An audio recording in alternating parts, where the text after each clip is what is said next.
The show just had a very interesting insight into the Black community and the way we go about saying things and perceive things, because it's doing so in a way that I don't think any other show has, or maybe there's been some shows up in more recent times that has done this, but because back then there weren't that many Black writers writing shows in general, let alone writing it and then acting it. I think either 100% or like 99% of the writing team and the cast were Black people.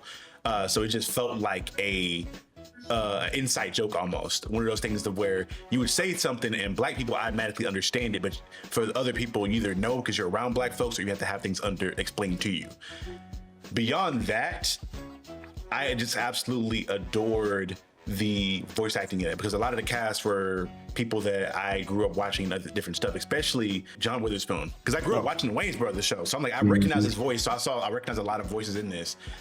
This show in general is just special, and for it to capture my granddad, who at that point was still pretty old and crotchety, and for him to find that funny, so much to the point to where he's letting his, I was like 7-year-old grandson watch the show at that point.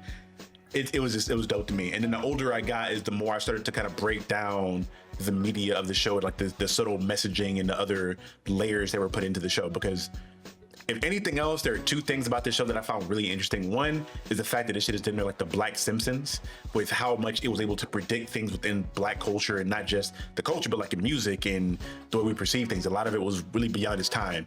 Hell, damn near what the fuck. I literally remember the chicken episode. With fried chicken flu? Yeah, then I called back to 2020 when the Popeye chicken sandwich came out. Yep. And how that's like, it just predicted so much shit, either coincidentally or on purpose.